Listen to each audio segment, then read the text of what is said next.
Di sini kita akan coba menceritakan tentang sesosok jin perempuan yang katanya jin ini khusus bertugas mengganggu anak-anak dan ibu hamil. Bahkan dikatakan, jin satu ini adalah penyebab dari seorang ibu keguguran kandungannya dan seorang anak menangis tak jelas ketika waktu maghrib tiba. Karena maghrib adalah waktu di mana jin-jin terkuat keluar dari sarangnya untuk mengganggu manusia. Maka benarkah kisahnya? Inilah kisah Ummu Sibyan.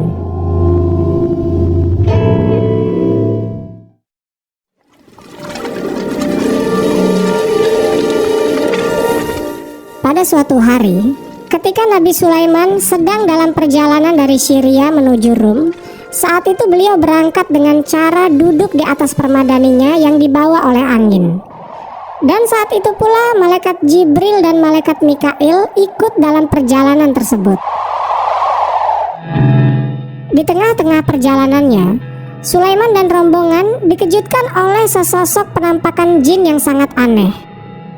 Jin itu menyerupai wanita tua dengan gigi seperti gading gajah. Ditambah lagi dengan rambut dan bulunya yang menyerupai pelepah pohon kurma. Badannya pun tercium aroma bau yang tak sedap. Kemudian jin aneh ini juga punya hidung yang mengeluarkan semacam asap. Suaranya seperti petir yang menggelegar kuat dan dahsyat, dengan lolongan seperti serigala dan ringkikan seperti keledai. Digambarkan pula bentuk dari jin ini memiliki mata yang menyala berwarna merah. Yang bikin semakin menakutkan adalah postur tubuhnya sangat tinggi besar, bahkan kedua kakinya mengangkangi antara dua lembah. Nah, karena sosoknya yang seperti itu, Nabi Sulaiman terkejut hingga beliau bersujud kepada Allah Subhanahu wa Ta'ala. Setelah itu, Nabi Sulaiman mengangkat kepala dari sujudnya. Beliau pun berbincang-bincang dengan sosok aneh tersebut. Nabi Sulaiman bertanya, "Wahai makhluk aneh, sebelumnya aku tidak pernah melihat makhluk yang lebih buruk darimu. Siapa engkau ini? Dan dari mana asalmu?" Sosok itu menjawab, "Aku adalah Hammah bin Hammah, atau anak perempuan dari iblis. Orang-orang memanggilku Ummu Sibyan, dan aku tinggal di udara antara langit dan bumi." Ummu Sibyan ini diartikan sebagai ibu penyakit sawan. Sebagai orang Indonesia, pasti kita tidak asing jika mendengar istilah sawan. Kata sawan ini memiliki dua arti. Yang pertama, orang-orang dulu mengartikannya sebagai kemasukan roh halus yang biasanya terjadi pada bayi usia di bawah 2 tahun. Tapi menurut pendapat yang kedua, secara logis sawan ini diartikan sebagai penyakit kejang epilepsi. Lalu Nabi Sulaiman lanjut bertanya pada Ummu Sibyan. Beliau berkata, "Lalu manusia seperti apa yang biasanya engkau ganggu?" Ummu Sibyan menjawab, "Aku menguasai manusia yang memiliki akhlak yang buruk. Aku juga menguasai manusia yang jauh dari Allah." Makin penasaran, Nabi Sulaiman bertanya lagi, "Lalu bagaimana caranya engkau mengganggu manusia?" Ummu Sibyan menjawab, "Aku biasanya masuk melalui aliran darah, lalu masuk ke dalam uratnya. Terus aku juga bisa masuk lewat barang apapun yang manusia bawa. Aku bersama bala tentaraku akan menempati tempat-tempat yang tidak ada penghuninya. Dan akulah sumber dari segala penyakit yang berbahaya. Aku dan anak buahku seringkali mengurangi harta milik orang yang berdagang. Selain itu, aku jugalah yang membuat bayi menangis dan membuat wanita keguguran, mandul, dan juga keburukan lainnya." Nabi Sulaiman yang mendengarnya sempat terdiam. Lalu beliau melanjutkan bertanya, "Memangnya bagaimana caranya engkau membuat bayi menangis? Dan bagaimana pula caranya engkau mengurangi harta para manusia?" Ummu Sibyan menjawab, "Wahai Nabiullah, kami bisa bertukar wajah dan berubah sesuai dengan apa yang kami inginkan. Kemudian kami bisa mengikat rahim perempuan serta membunuh anak-anak yang masih ada di dalam rahim. Kami masuk ke perut, lalu menendang bayi yang masih di dalam rahim hingga si ibu keguguran. Kami pun mengganggu anak-anak kecil. Kami memukul wajah bayi, memukul persendiannya, memakan dagingnya, bahkan sampai meminum darahnya. Kami juga memukul wajah anak itu hingga dia nangis tak berhenti-berhenti.